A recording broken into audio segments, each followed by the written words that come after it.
السلام علیکم ورحمۃ اللہ وبرکاتہ۔ بچوں، آج ہم پڑھیں گے ماحولیات حصہ دوم، سبق نمبر 10، کھنڈ درے میں گھمسان کی لڑائی۔ پنہالہ کی فتح اور عادل شاہ کا غصہ۔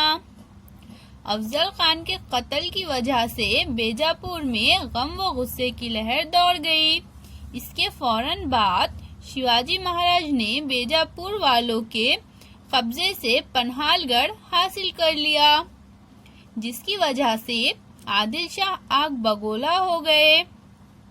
انہیں کھانا پینا کچھ بھی اچھا نہیں لگتا تھا۔ شیواجی مہاراج کو تباہ و برباد کرنے کے لیے انہوں نے سدی جوہر کو روانہ کیا۔ سدی جوہر ایک بہت بڑی فوج لیے نکل پڑے۔ فاضل خان اپنے باپ کے قتل کا انتقام لینے کے لیے ان کے ساتھ ہو لیے۔ پنہال گڑھ کا محاصرہ۔ سدی جوہر بہادر مگر سخت گیر تھے۔ ان کا نظم و ضبط بڑا سخت تھا۔ انہوں نے پنہال گڑھ کا چاروں طرف سے محاصرہ کر لیا۔ شیواجی مہاراج کو قلعے میں بند کر دیا۔ برسات کا موسم قریب تھا۔ شیواجی مہاراج نے سوچا کہ برسات شروع ہوتے ہی سدی جوہر محاصرہ اٹھا لیں گا، لیکن بارش شروع ہونے پر انہوں نے محاصرہ اور سخت کر دیا۔ قلعے پر کھانے پینے کا سامان ختم ہونے لگا۔ اب کیا کیا جائے؟ ان حالات میں طاقت سے کام نہیں چلے گا۔ انہوں نے طے کیا کہ اس صورتحال میں کسی تدبیر سے مصیبت کو ٹالنا چاہیے۔ انہوں نے سدی جوہر کو پیغام بھیجا کہ میں جلد ہی قلعہ تمہارے حوالے کرتا ہوں۔ یہ سن کر سدی جوہر بہت خوش ہوئے اور اس پیغام کو قبول کر لیا۔ محاصرے سے سدی جوہر کے سپاہی اکتا گئے تھے۔ یہ سن کر شیواجی مہاراج قلعہ حوالے کرنے والے ہیں، انہیں بڑی خوشی ہوئی۔ وہ کھانے پینے اور گانے بجانے میں مست ہو گئے۔ شیواجی مہاراج محاصرے سے باہر۔ شیواجی مہاراج نے محاصرے سے نکل جانے کی ایک ترکیب سوچی۔ انہوں نے 2 پالکیاں سجائی۔ ایک پالکی کے ذریعے شیواجی مہاراج دشوار گزار راستے سے باہر جائیں گے اور دوسری پالکی میں کوئی شخص شیواجی مہاراج کے بھیس میں راج ڈنڈی دروازے سے باہر نکلے گا۔ دوسری پالکی دشمنوں کو آسانی سے نظر آ جائیں گی اور اسے پکڑ لیا جائے گا۔ یہ سمجھ کر کے شیواجی مہاراج گرفتار ہو گئے۔ دشمن خوشیاں منائیں گے۔ اسی دوران شیواجی مہاراج دشوار گزار راستے سے نکل جائیں گے۔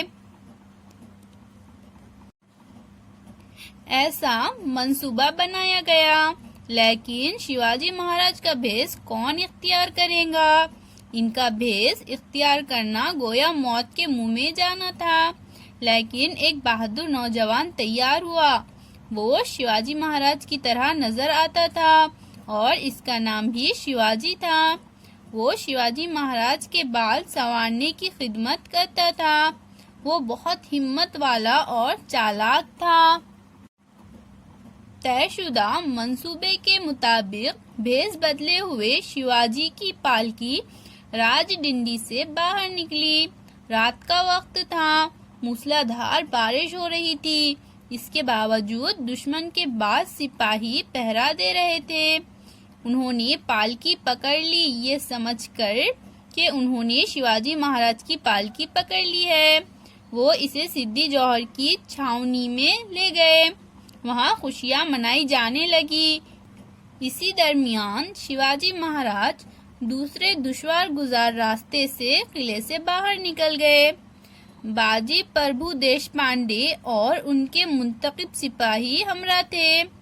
باندل دیشمکھ کی فوج بھی ساتھ تھی۔ دوسری طرف تھوڑی دیر میں شیواجی کی نقلی ہونے کا راز فاش ہو گیا۔ سدی جوہر نے غصے میں آ کر اسے فوراً ختم کر دیا۔ سوراج کے لیے اس شیواجی نے اپنی جان نچھاور کر دی۔ وہ امر ہو گیا۔ یہ معلوم ہونے پر کہ شیواجی مہاراج فریب دے کر محاصرے سے نکل گئے ہیں، سدھی جوہر غصے سے پاگل سے ہو گئے۔ انہوں نے فوراً سدھی مسعود کو ایک بڑی فوج دے کر شیواجی مہاراج کے تعاقب میں روانہ کر دیا۔ تعاقب شروع ہو گیا۔ دن نکلنے پر سدھی مسعود نے پانڈھر پانی نالے کے قریب شیواجی مہاراج کو جا لیا۔ شیواجی مہاراج بڑی مشکل میں پھنس گئے۔ انہوں نے کسی نہ کسی طرح گھوڑ درہ پار کر لیا۔ اس کے آگے کا سبق اب ہم اگلی ویڈیو میں پڑھیں گے۔ اللہ حافظ۔